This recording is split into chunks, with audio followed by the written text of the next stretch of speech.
Welcome back to the Castaway Consultants Podcast, where we teach future Survivor players how to play the game while criticizing current players. Today, we are talking about Survivor 43, Episode 2. Lovable Curmudgeon is the name of the episode. Ooh, I like it. I'm one of your co-hosts, Josh Wessler. Joined with me today in person are Ryan Stacy and Derek Kubicek. Hey, I'm Ryan Stacy. I'm a resident Survivor superfan who knows everything there is to know about Survivor, probably. Man, what an episode. What an episode. As your resident Lovable Curmudgeon, especially the Curmudgeon part, I sign off on this episode. Usually Ryan's the one of the three who's shaking his fist at the cloud. He's the old man shaking his fist at cloud, and the cloud is named Jeff Probst or production or something. That is so accurate. Oh Jeff! A Jeffulonimbus storm rolled through Fiji this afternoon. No, I'm Derek. I'm your third co-host, and for those of you watching on video, we have 2 mics and 3 bodies because we're hack frauds. I forgot a cord. But we're gonna work through it. So Josh and I cannot talk over each other for once. Good for you guys. The real winners are the listeners here. Yeah, it's true. I just want to know what a curmudgeon is. Grumpy old man. Oh, okay. Yeah. Me. That works. Me one day. All I have to do is get a little older. In a 28-year-old's body? Yeah. Young, lovable curmudgeon. Future curmudgeon, I guess. He's an old soul. Carl Fredricksen from the movie Up is like book definition curmudgeon. So episode 2, if we go back to last week, something I said, I was intrigued by the episode. I thought it had a lot of potential, but it didn't quite hook me yet. Consider me hooked. I'm on the line. What a great episode. Sure, it was a 90-minute episode with about 60 minutes worth of content, but man, that was some good content. One thing I've seen on the Survivor subreddit a little bit, on Survivor Twitter, is that production has done this thing where they're casting essentially 18 heroes nowadays because they don't want to cause some kind of social media uprising that'll ruin people's lives anymore. That's why it's getting harder and harder to have a true full-blown villain. I'm seeing some potential for some villainy to take place with a few people this season, but they don't seem like the kind of villains that we don't want to watch. Yeah. And Chaotic Fabio himself, Cody, is turning quickly into one of my favorite people just to watch. I don't even think he's a villain. I just think he's chaos walking. Oh, yes. He's absolutely Heath Ledger's Joker if Heath Ledger's Joker just wanted to, hang loose and have a good time instead of, murder people. So, yes, I refer to Cody as Chaotic Fabio now because it's just my favorite. So, episode 2, spoiler alert, coming up here. We're going to be going through everything in this episode. So, if you haven't watched it yet, go watch it. I think we all very much enjoyed this episode. Spoiler alert for episode 2. 3, 2, 1. Man, immunity hats. That we're in a world where an immunity hat exists now. And it's just done beautifully. It comes from a terrible decision, but, ignoring that for just a quick second, the creativity here by the Survivor producers is something that needs to be recognized because this is coming off of 41 and 42, where we got basically the same season back to back, and this is a nice, fresh, creative take on a Beware Advantage that I really enjoyed. I'm really happy that we shelved the idle phrases. I want to see them again sometime in the future, some different iteration of them. This was a fun one. I love the idea of the beads. This is the kind of wacky, silly, non-dangerous, non-fundamental game-shifting twist from production that I enjoy. And it certainly made for a really interesting end of game because for the second time in 2 seasons, some people just can't do basic math. I wrote a Survivor Overreactions article or rant, whatever you want to call it, praising Carla for understanding basic math and preserving her vote. Now, I understand where Dwight was coming from. Cody, man, dude. But, we'll get there when we get there. Should we jump into this episode proper before we get to that wonderful advantage that we got out of this episode? Let's do it. Alright, so we're going to start up on the Baka tribe. They're going to come back from Tribal Council. This one felt pretty unifying for them because they all voted together, at least for now. We're going to get a really bad storm.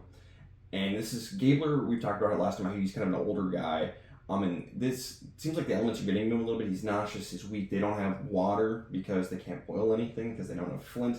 Again, I don't like this whole taking the flint away from people situation. But it is making Gabler a bit of a target. Luckily, he's got the idol for her. Yeah, and we actually, sorry to fast forward a little bit, but it seems like we see this too come up later in the immunity challenge too. He just seems like he's not contributing. He seems weak, and like I was worried that he was gonna like faint or something. So I'm kind of worried about him right now.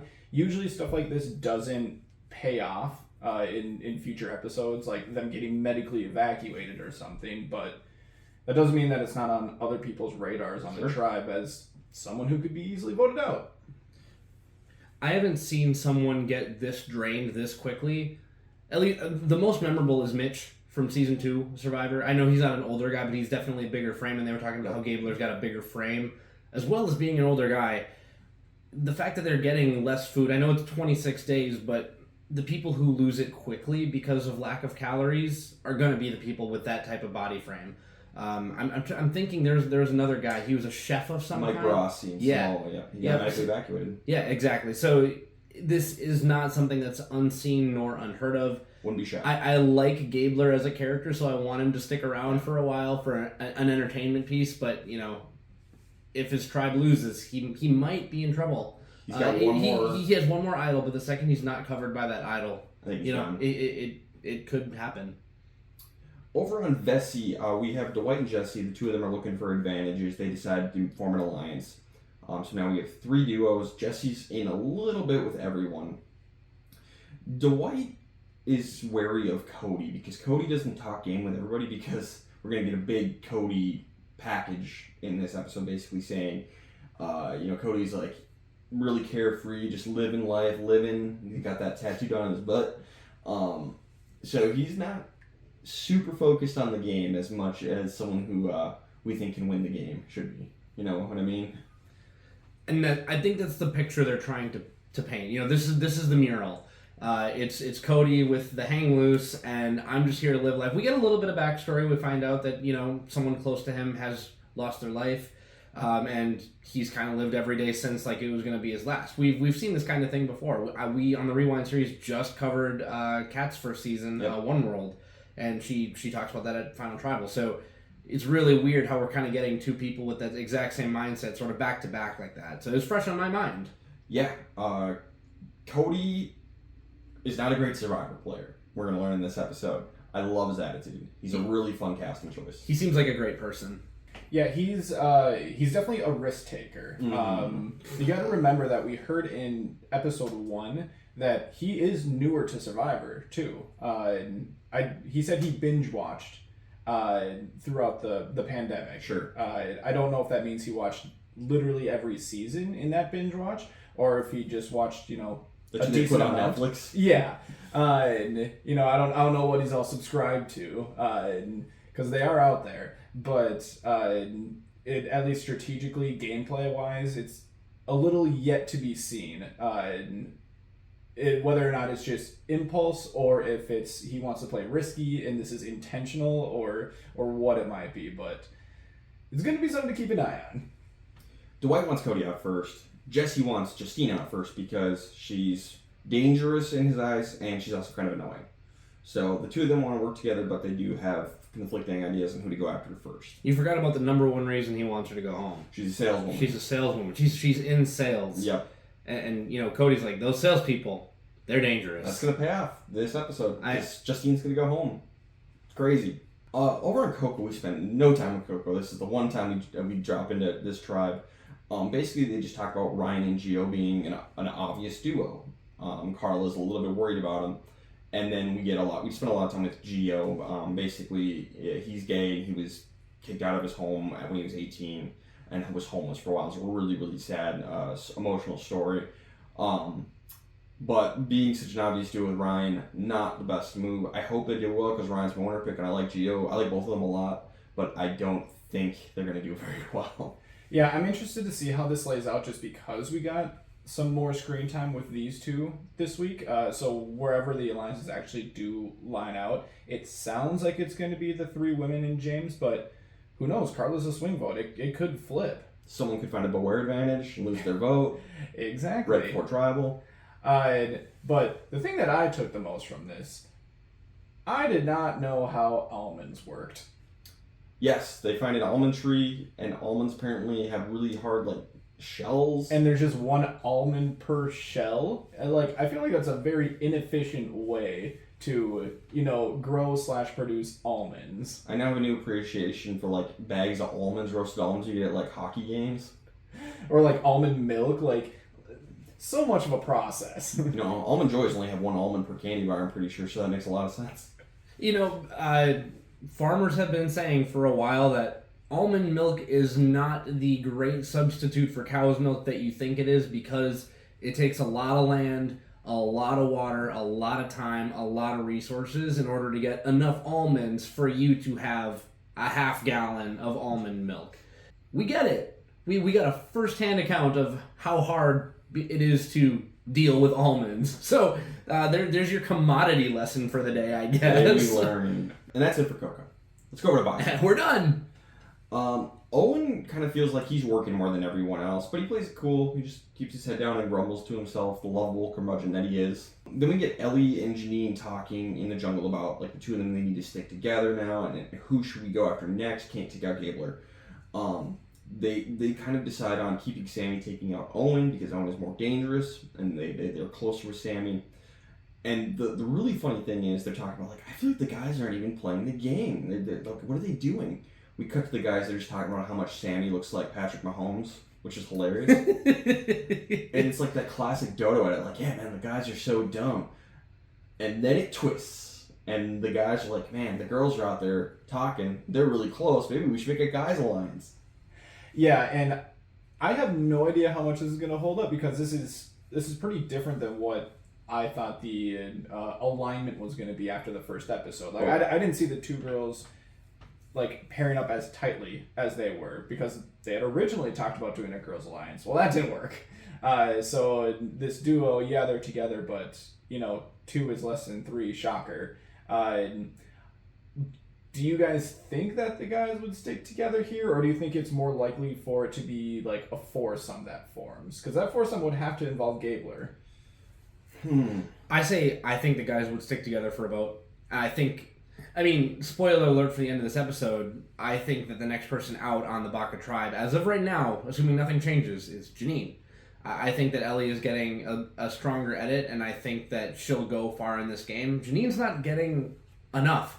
And right now, I think it is in the guys' best interest to stick together for one more vote so they can kind of take power away from the Ellie-Janine duo. I don't know if anyone agrees with me on that, but that's kind of how I feel about it. That's the sense that I get. And Gabler doesn't seem like a guy who's going to go against a deal that he made with Sammy, and we've heard nothing else about the Metalhead Alliance. So, Owen and Gabler are both pretty hard workers. Gabler, when he can. I think the two of them will stick together. The question I have is Sammy. Will he stick with the guys, or will he do the young dude bro thing and go with the hot ladies? That's the question I have. So Sammy's the wild card here. I lean towards the guys alliance because it was Sammy's idea. And that could mean that Owen would be in trouble. Could be. Which we had already seen in the first episode, so... Yep. But that's interesting for Baka. Guys alliances have not had much success on Survivor, so... And I think the beauty of this scenario is... Maybe not that they know it, but I think that they know they only need it for a vote or two. I don't think, if you're looking at Sammy and Owen, I don't think they intend on having the 3 guys to the end or anything like that. They just need to grab a hold of the tribe and be able to survive themselves. Yeah, this feels a lot more like a green card marriage than a long-term commitment.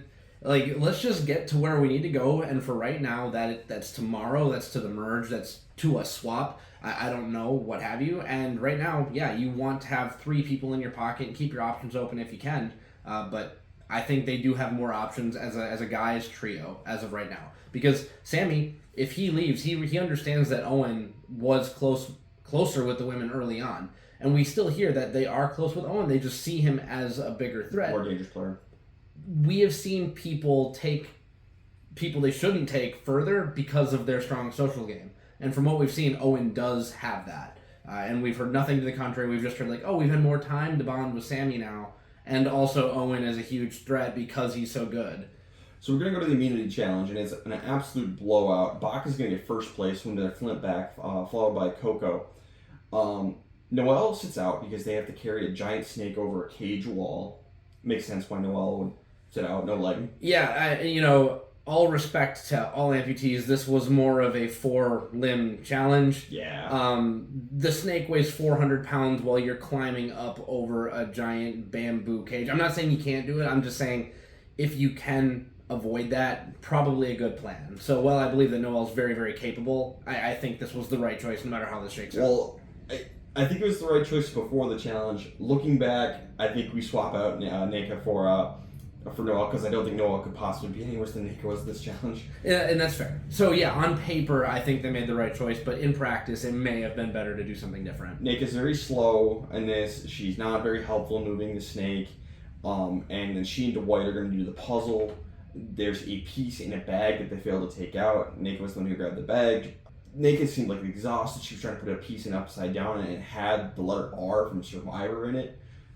Why would you put it in upside down? Like, it almost made it seem like she was, like, out of it, like, delirious almost. And who knows, when you're that exhausted and you've gone through this entire challenge, maybe she actually was. I have no idea. I think that's what it was. That's what it seemed like to me. Horrifically bad performance. They were not even in the game at all in this challenge. Jeff was not thrilled with them.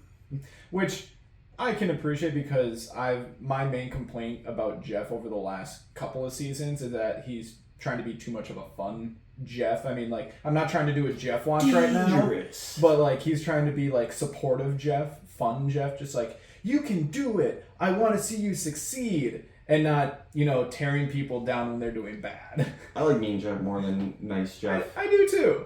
Jeff is at his best as a host when he is treating the game of Survivor and all of its inner machinations as his child, as his baby. And you know what? You can't always be a friend to your child. Sometimes you got to parent a little bit. So if you want to get the best out of everyone, you have to be like, wow, you guys are laying down. Do you even want this? If you don't want this, you can just go home now. This is ridiculous. You can rest when you're dead. This wasn't even close. You can rest when you're home, not at camp. At home. I like Snippy Jeff. Yeah. And I agree with Josh. He's gotten away from it the last 2 seasons where it's like too cuddly, nicey. He's trying to be the nice uncle. No, you got to be a father. This is your child.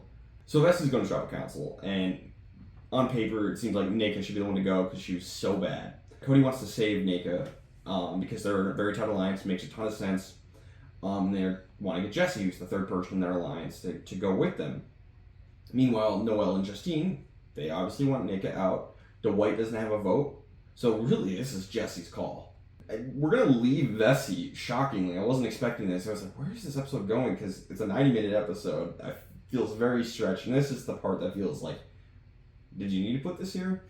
It was fine, but it was just like kind of a weird placement. It felt like something they could have dropped as bonus content on Paramount Plus or snippets on TikTok or something. But, sometimes you got to fit 60 minutes of content into a 90-minute window, Ryan. You're in news. You understand fluff. Yep, I get it. Here's a B-roll of a winter storm blowing through the flatlands. Well, it's better than what we do sometimes. Sometimes we'll just play the same story twice. One at the beginning of the show, one at the end of the show. Can you imagine if we played the first block of Survivor again? They just they run the immunity challenge twice. Yeah, exactly. From a different camera angle.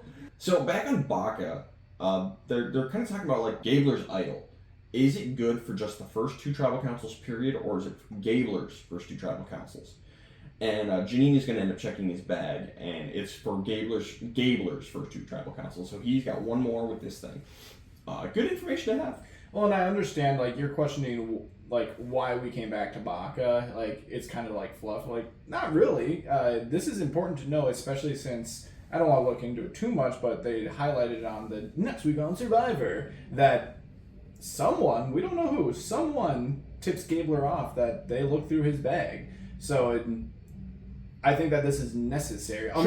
Unless you do the classic, like, piece it together, like this happened next week, but it didn't actually happen next week. Beginning of episode 3, which is fine if you're telling the story. Like, it happened after the immunity challenge, before episode 3 really gets going. If you play it like near the beginning of episode 3, that's fine. Yeah, 2 days earlier, and then showed Janine going through the bag. You don't even have to do that. Yeah, I'm just saying, there are ways around this. You can just pretend it happened on day 5. And they do it all the time. Yeah, it's not a big deal. You're trying to tell a cohesive story the best way you can, and it's the magic of editing, people. And by the way, within Survivor meta, I remember in the offseason, I saw a tweet that went semi-viral amongst the Survivor community saying that they should ban players being able to go through each other's bags. And I just wanted to weigh in and say, no.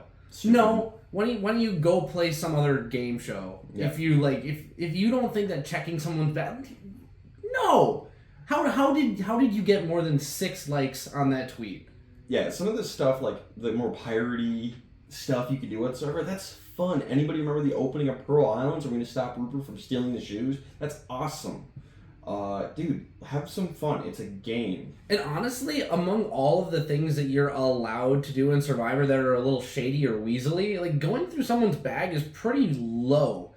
You're not going to find someone's you'll find their literal dirty laundry in there, but you're not going to find any like skeletons in any closets. You're not going to do any harm to them personally by going through their bag. If you don't want people to look at it, don't hide it in your bag. Bury it somewhere. Yeah, go bury it. And if you're too dumb to do that, then you probably shouldn't play Survivor. Granted, I want to see you make that dumb mistake, so I hope you get on Survivor. Yeah, if you're listening to this and you think banning people from looking through people's bags, you're wrong. Yeah, you're wrong. You're wrong. I don't know what you're doing watching the show. You were so wrong. It's kind of embarrassing for you, actually. Ryan not pulling any punches at all. Nope. But that it arose in the Survivor meta, so I wanted to voice my opinion since it came up. You know, I did not think that we were going to be taking like a hard bag searching stance on this podcast, but you know, here we are. The official stance of the Castaway Consultants is that bag searching is not only allowed, it's recommended and preferred. And awesome. We love it. You're the kind of person who doesn't want Rupert to steal the shoes. No, that made the season better. Yep. Stop it. All right, so now we're going to go back to Vessi permanently here. Jesse's the swing. This is going to stem... I think Jesse's decision stems from a conversation that he had with Justine at the well, where Justine says, I'm a really good liar. And he's like, I don't know if I can quite trust her about this. Why would you say that? Why would you say this? Who wants to know something like this? And if it doesn't get reinforced enough... During their scramble, she's going to walk up to Jesse and say, I don't trust you. Are you you're the swing vote. Are you sure you're not screwing us? These are the quiet parts that you don't say out loud. Yeah, this is... I don't think that there was one specific thing. I think it was a lot of bad things just strung together. And I think it all started with Cody mentioning the fact that, you can't trust salespeople. If we remember back to the first episode, it seemed like Jesse was the one who that stuck with the most. He's like, yeah, I agree. You add on all these other things. Justine needed to say these things in a much different way, because if you're thinking of I don't know if I can trust you. Okay, phrase that in a different way of just I'm excited to get to this vote, so we know that we can trust each other. It says the same thing with a completely different tone and a different message. She needed to sell to Jesse, and she did quite the opposite. It's so interesting. I think that Justine is everything that Jesse fears in the game of Survivor. We hear from Jesse that he has some social anxieties. He only has a few people that he's really close to now. And he's worried that someone who's in sales is going to be able to build these super strong bonds with everybody else that he just doesn't understand because that's not who he is. Well, within the same episode, Justine is making this mistake where she's kind of, I don't know, trying to prove that she's cerebral enough to understand that she's on the chopping block. And so she just wanted to air that, hey, I'm on to you. I know that you're thinking about voting me out. That's not something you say. That's information you keep to yourself. You figure out how to process it, how to turn it into something actionable to your benefit, and then you do it, and that's where your selling point comes in. So Justine was way too eager, which she was chomping at the bit to share that she was on to the fact that she was on the block, and Jesse was already predisposed to be you are kind of the antithesis to everything that I am, and I don't think I can work with you. She came out of the gate swinging too hard. Yeah, absolutely. Too hard, too early.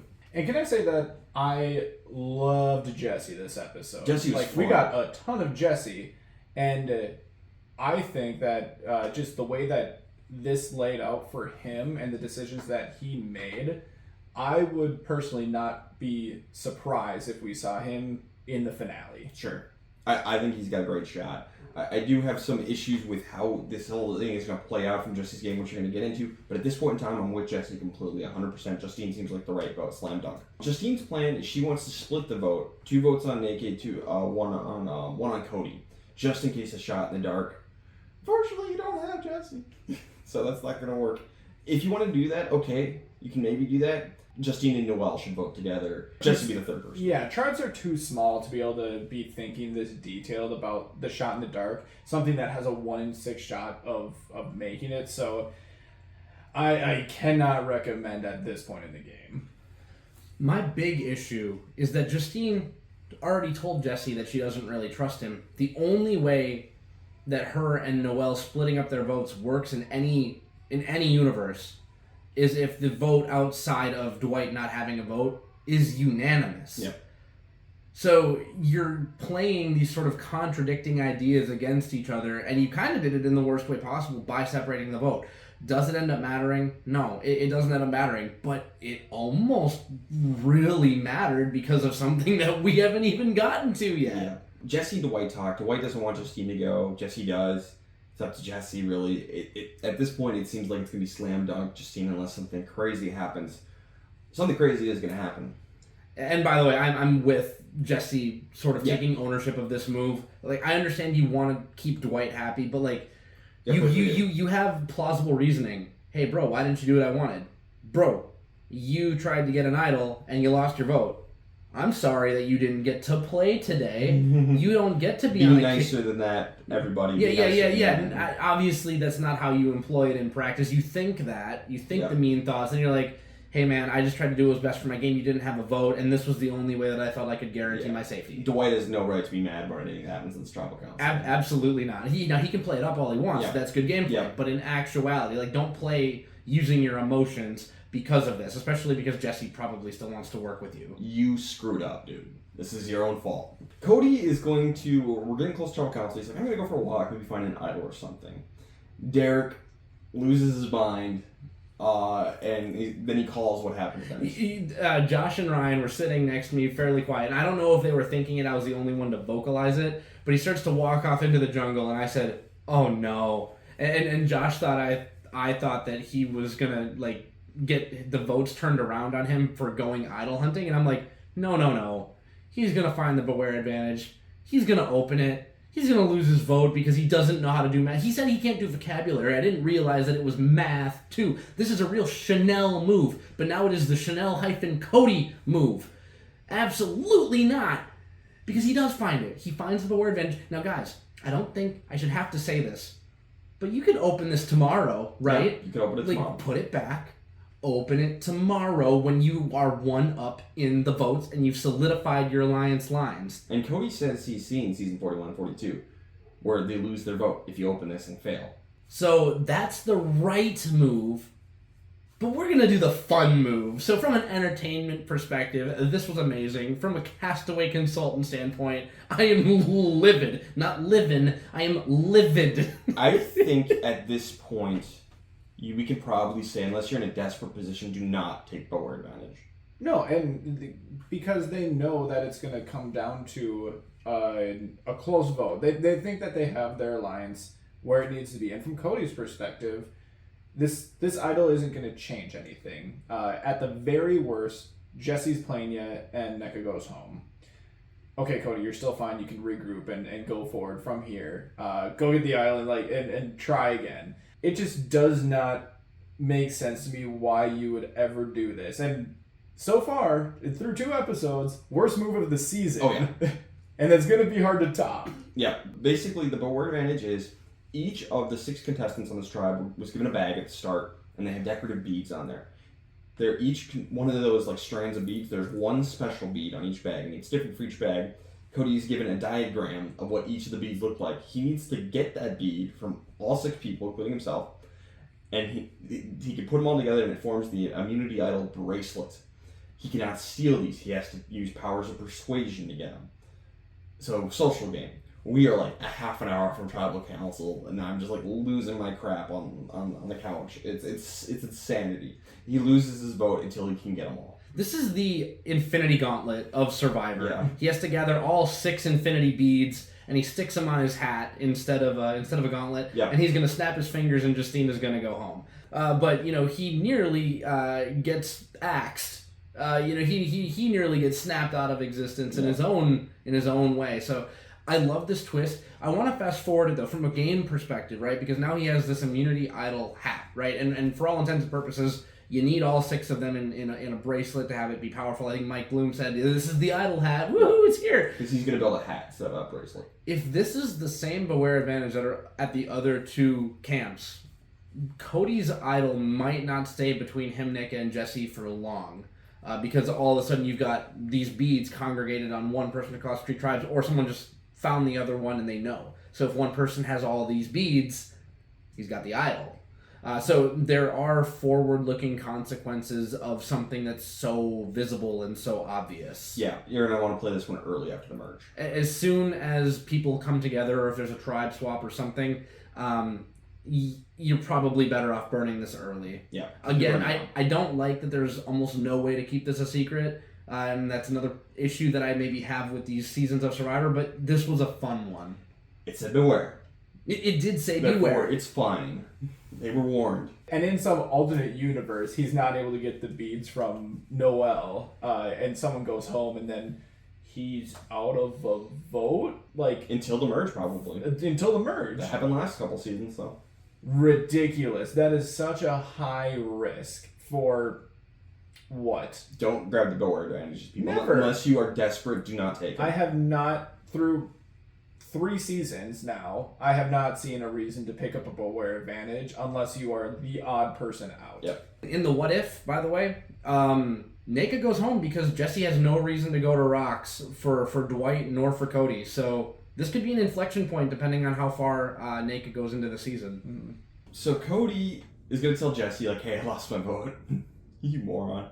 And then, so Cody, Jesse, and Nika, they're all going to work together, a 3-pronged effort to go get all the beads.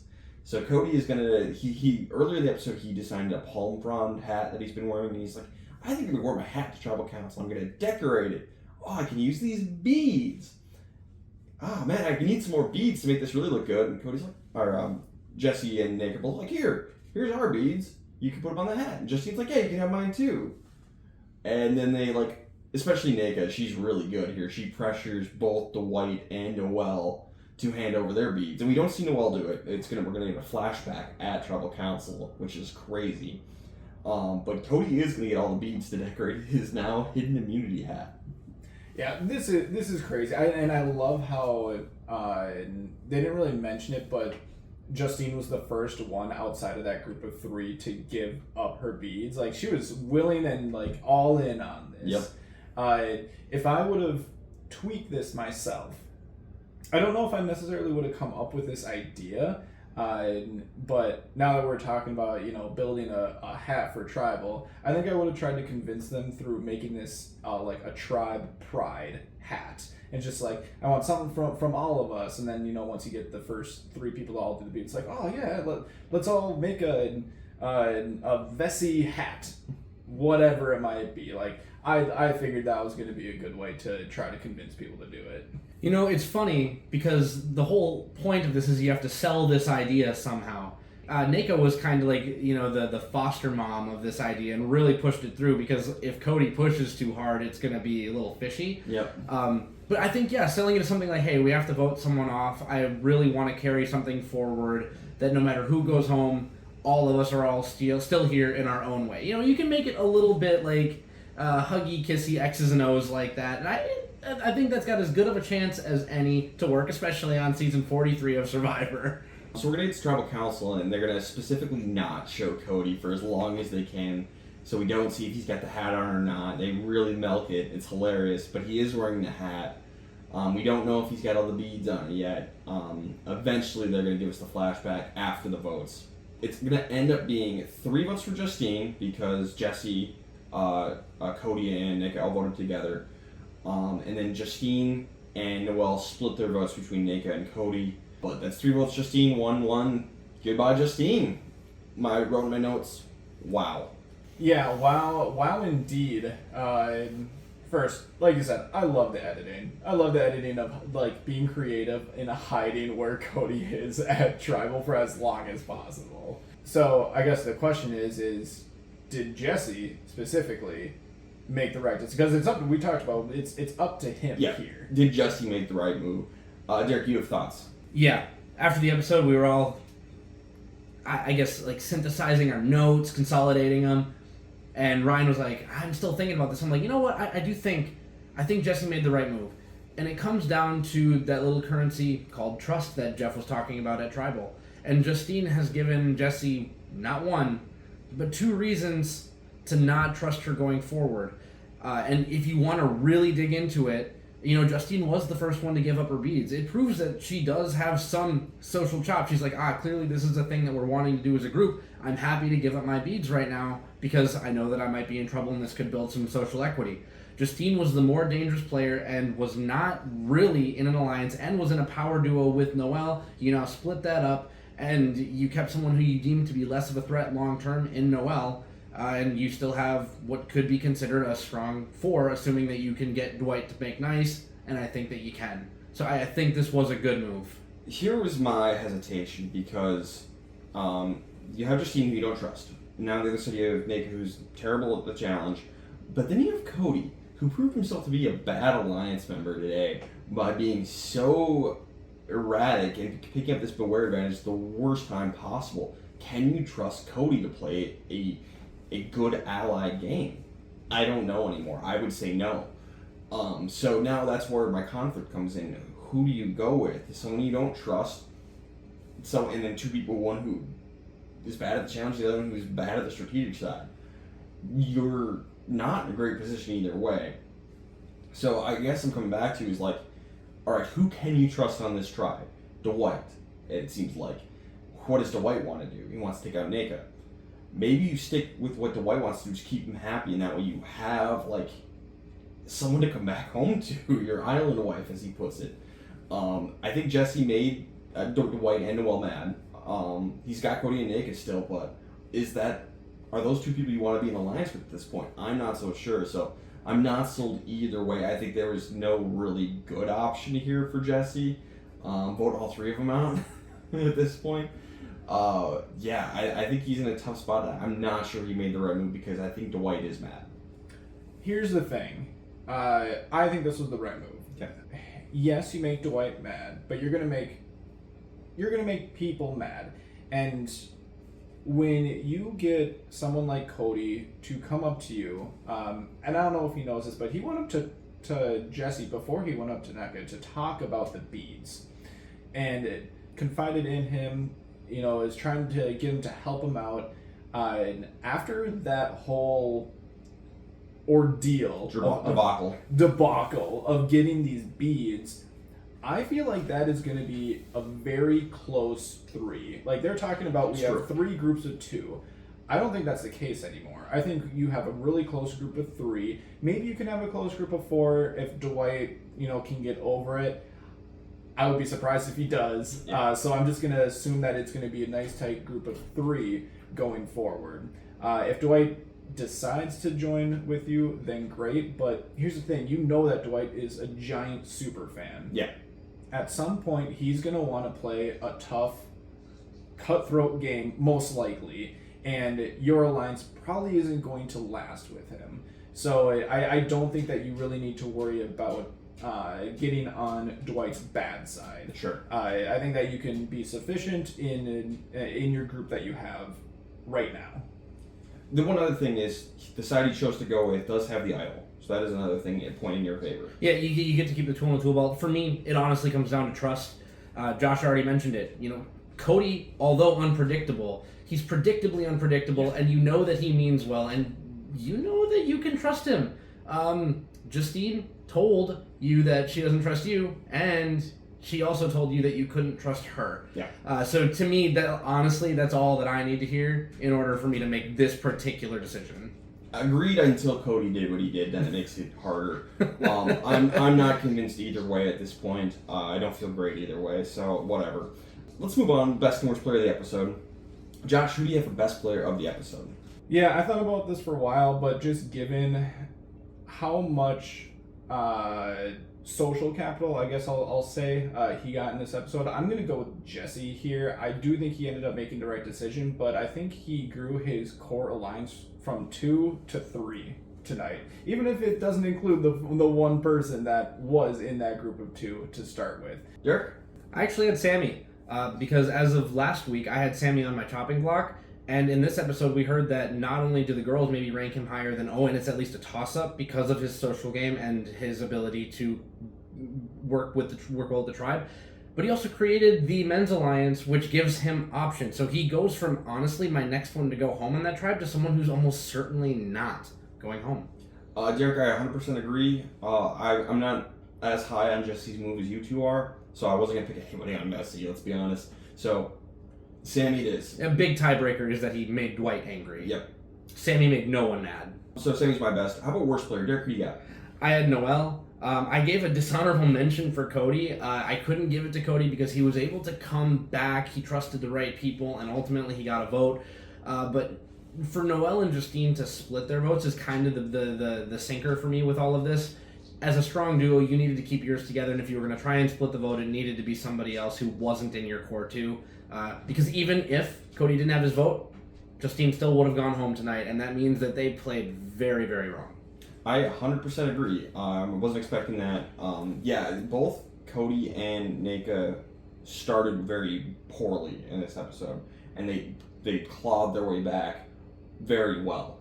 So I can't give it to either of them. Strong dishonorable mentions for Cody for the worst move of the episode. But yeah, I agree with everything you said about Noel. Noel's my worst. See, I had a really hard time with this. I wanted to give it to either Cody or Neka, but just with everything that we saw at the end of the episode, I can't. Yeah. They redeemed themselves enough to be, I don't know, middle of the road at best. Mm-hmm. But I also feel like I can't give it to someone like Noelle. Yeah, she lost her closest alliance member, but I feel like she didn't do anything wrong in that process. She split the vote. She split the vote, but it didn't matter. It's not the best strategy overall. At least they had a reason behind it. I can't pick anyone on Coco because we didn't see him enough, and there was nothing bad from there. I looked over to someone like Gabler. It's very minor, but he's not doing a great job at keeping his body healthy. I know that's hard. Can be out of your control a little bit.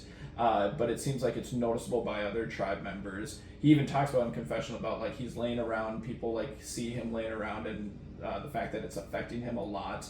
And he did annoy, I believe it was Ellie, with the whole fishing equipment side of things. He seemed a little prideful in the fact that he was a spear fisherman, but has never used a Hawaiian sling. And Ellie, if not multiple people, were concerned about losing it in the process. It isn't a lot. I'm not trying to argue that these are terrible moves or anything, but that those are really minor things that put him slightly above Noel for me. Okay, hot take. Don't agree, but okay. All right, let's get into who is going next. I'll kick us off with the Baka tribe. It should be Gabler. He's got an idol. It's not going to be Gabler, so I think the guys are going to come together and take out Janine. Janine is who I think is going from Baka. Total agreement. Same. Josh, why don't you take us over to Coco? Who is going next? I'm going to keep it chalk with what I had last episode. I'm going to stick with Gio here. We got a lot from him, just visibility-wise in this episode, and that could mean that he's going to stick around for a little bit, or it means that he could go out next episode, and this is his, his shining moment, talking about almonds and his background. Yeah.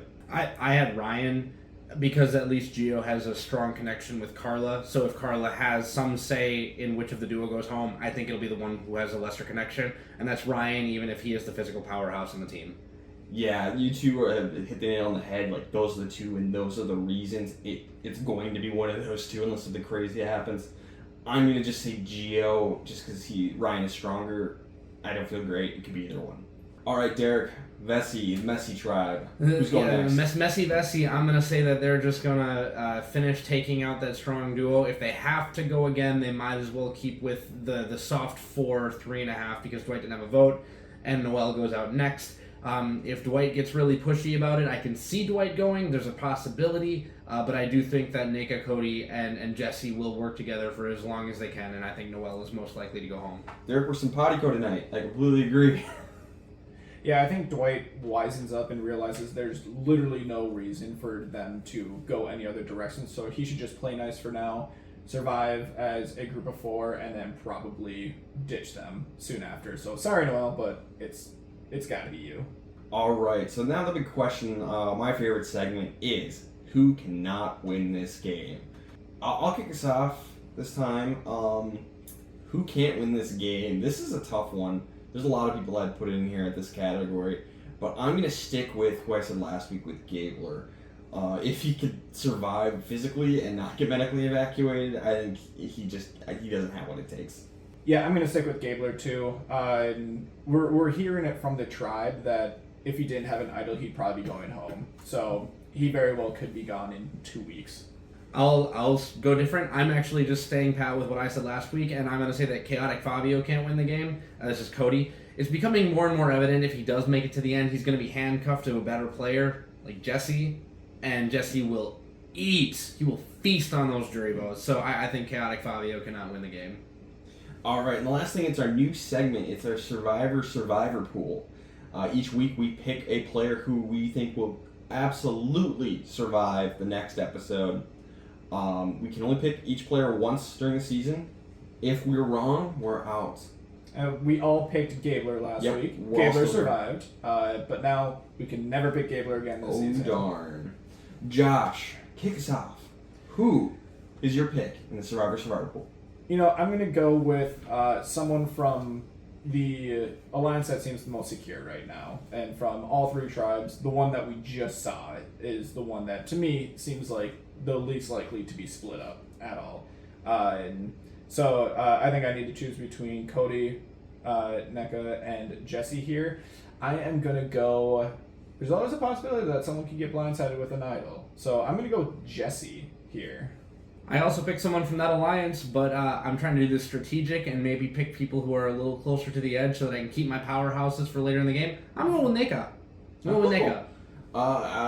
was kind of thinking along the same lines as Derek. I want to take the risky players early when they have a safety net. Last week, Gabler had the idol. Cody's got an idol now. Cody could go at any time, but I would not be surprised. I don't want to pick him later in the game. He has an idol for now, an idol hat. I'm going to pick Cody. Respect. Those were the 2 I was debating between. I'm glad that we have a little variety. Yeah. I mean, a lot of variety now. I'm excited for, halfway through the season when, I've used up all the good players and you guys have free reign at everyone who's left. That's exactly what's going to happen. All right. That is episode 2. We're rolling now. I'm really, really into the season now. This was fun. Yeah, this is season... I mean, it did after the first episode, but it really has my attention now. One thing that we still need to do, we need to take a look at Twitter, see if they agree that the right or wrong person went home. 39% said that they agree Justine was the right move to go home. I imagine that 31% was saying Cody is absolutely a loose cannon and they should have completely gone for Cody instead. I think if I had to vote, gun to my head, I'd probably vote yes. I don't feel good about it. Not confident at all. I mean, the percentages align pretty close with our group here. Yeah. 2/3.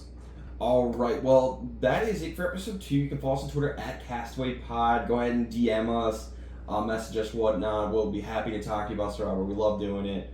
We have Instagram. We got TikTok. Follow us on everything. We got a website.